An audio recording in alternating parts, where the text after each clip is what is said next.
Panoorin nyo ito ng mabuti mga idol. Grabe, sobrang angas ng kalaban. Tinulak ba naman ang ating kababayan? Napakabastos at napakawalang hiya ng kalaban ng Pinoy. Pero sa mismong laban, bugbog, sarado, kaliwat kanan.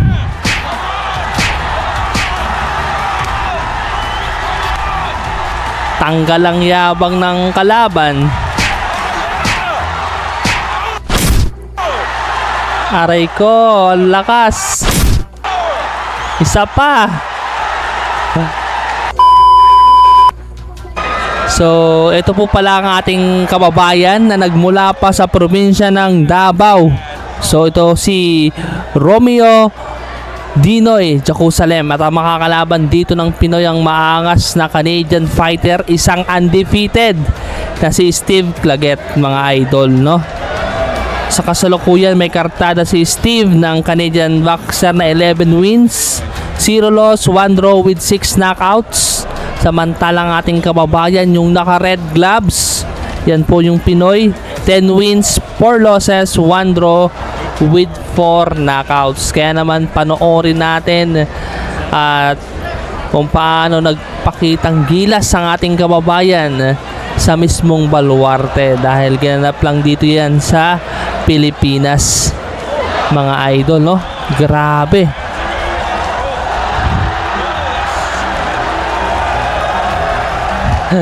Grabe, napakalakas. Sa unang round pa lang, no? Masyadong open yung depensa ng Canadian fighter, kaya naman nakakapasok yung kaliwat kanan na kombinasyon ng ating kababayan. Ayan, may nagagalit na fans dahil ang ginagawa ng Pinoy sinasandal niya yung kanyang balikat, no, sa ropes sa lubid. Ayan, maganda rito sa ating kababayan dahil ginagamit niya yung reach advantage at yung haba ng galamay. So, tingnan natin.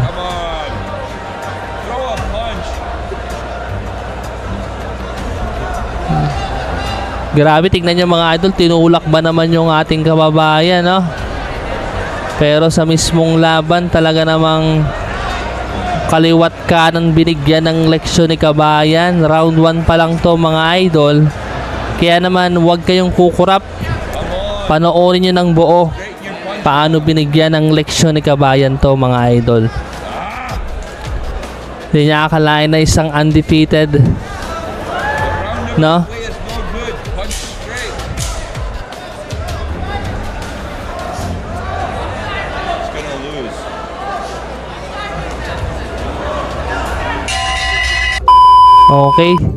Okay, dito na tayo sa round number 2 mga idol. Kaya naman, kung ngayon ay nanonood ka pa rin, paki-like, paki-share ng video na ito para maraming makapanood kung paano binigyan ng leksyon ni kabayan ang hambog na Canadian fighter na si Steve Claget, mga idol.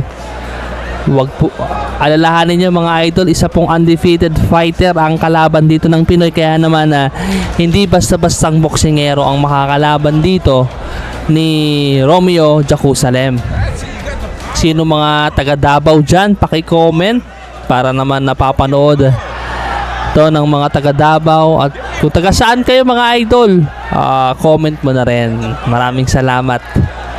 Ayan, magagandang kombinasyon. Pasensya na kung maingay. Kung maingay ako mga idol. Salamat sa lahat na nakakaintindi. Dahil isang content creator po tayo. Salamat din kung sa mga basher ko dyan mga idol, no?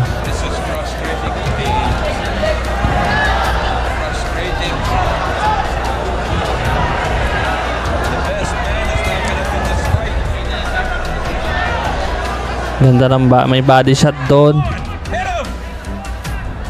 Makikita na malakas yung power ng Pinoy, yung power ng suntok ng Pinoy. Malakas din mga idol. Talagang nayayanig yung Canadian fighter. Kita nyo, yung depensa ng Canadian talaga namang mahina Ito yung maganda kay Romeo. Talaga namang napakasipag bumato ng mga suntok, mga idol, ng mga kombinasyon. Kaliwat kanan po yan, no? Kaya naman, sa tingin nyo, sa mga susunod na magiging world champion ba ito? Ano ba ang pwedeng i-improve ni Romeo? Paki-comment sa comment section, mga idol. Napaka-importante po ng mga comment nyo, mga idol. Kaya naman, paki-comment. I-comment mo na dyan sa ibaba.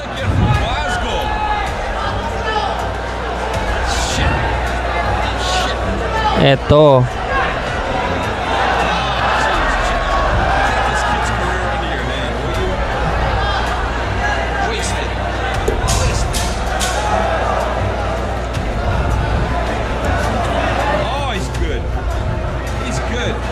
Ayan na. Okay, tapos na ang round 2. Round 3 na tayo, mga lodi. Mga idol ko dyan.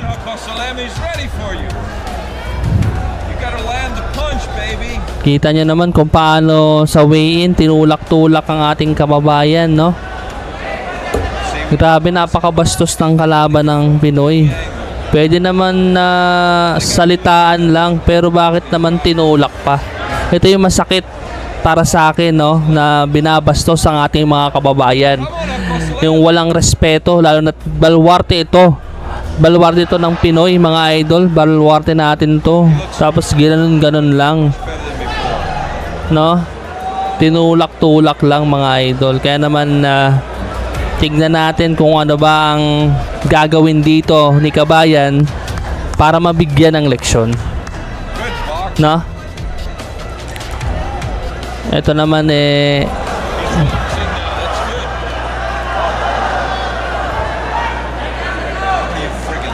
ayan na. Nakatama doon ang kalaban ng straight. Right straight, no? Sabay kombinasyon sa bodega. Medyo hilo dito ang ating kababayan. Hindi maganda ang nagagalit na yung audience, mga idol. Hop. Bagsak doon ang Pinoy sa round 3. Kaya naman kaya pa naman ang Pinoy. Pero wag kayong mga idol, kahit bumagsak yung kababayan natin, hindi naman porket bumagsak hindi natalo na agad, 'di ba? Hop. Medyo masakit ata yung tagiliran ng ating kababayan. Kailangan niyang tumayo. Medyo ramdam niya yung sakit nun, yung body shot niya. Medyo kailangan mag-ingat dito ng ating kababayan, dahil pagkakataon to ng Canadian fighter. Nakakalamang dito sa round number 3 ang kalaban, mga idol. Kaya naman napaka kumpiyansa ng Canadian dito. Pero hindi magpapatalo dito ang Pinoy. Ito ang maganda sa ating kababayan.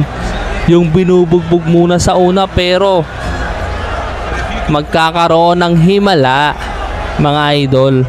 Ito yung gusto ko sa laban na ito, mga idol, no? 10 seconds sa round number 3.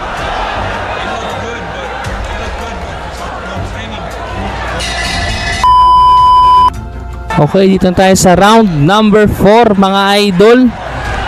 Naka-score ng 2 knockdown sa round number 3. Itong si Steve Glaget, mga idol. Kaya naman kailangan makabawi dito ng ating kababayan, mga idol. Dahil alam nyo na, mga idol, pwedeng matalo ang ating kababayan.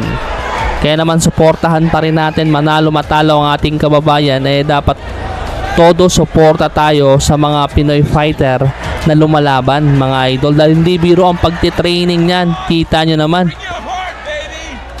Grabe, tingnan nyo. 1-2 combination sa pagmumuka. Grabe, ang lakas. Mukhang nagkaroon ng cut ang kalaban mga idol.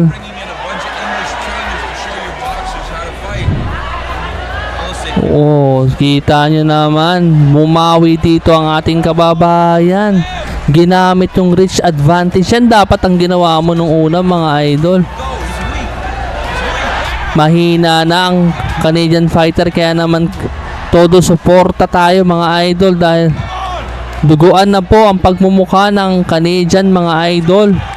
Grabe, todo suporta yung malaki siguro ang pusta rito kay Romeo Jerusalem mga idol.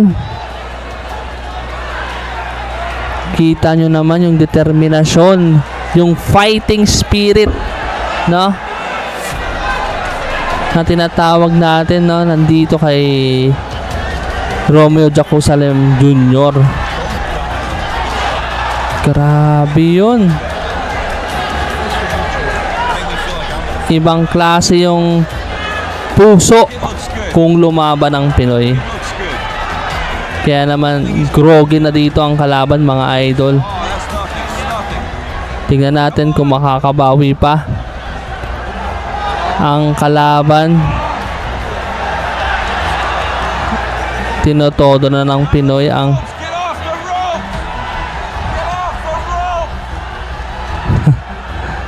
narinig nyo ba yung fans ng ating kababayan? Malaki siguro ang pusta nito mga idol, no? Grabe todo suporta. Grabe yung suporta niya sa Pinoy.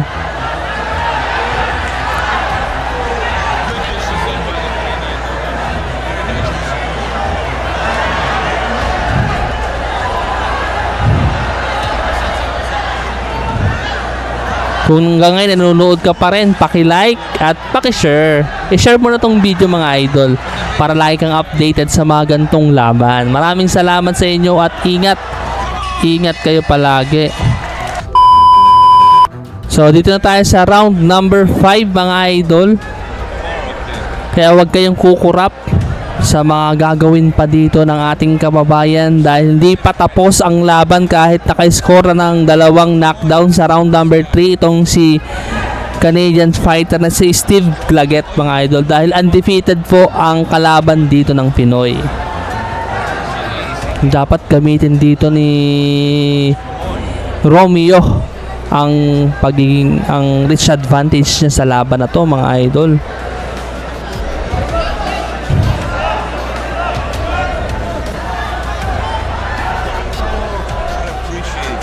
Nakatama ng kanan doon. 1-2 combination. Grabe, makapapansin mo na yung puso ng Pinoy nandito. Tingnan nyo mga idol, no? 1-2 combination. Diyan. Dito naging agresibo na ang ating kababayan. Hindi pa tapos ang laban, mga idol. Kita nyo naman, tuwang-tuwa ang mga manonood dahil ginugulpi na ng Pinoy ang mayabang na kalaban. Grabe yung power. Napapaatras na ang Canadian. Sabi ko sa inyo mga idol, hindi nyo dapat pinapalagpas. Delikado na ang kalagayan dito ng kalaban, kaya naman tinitignan na ng referee kung kaya pa bang lumaban. Tinigil na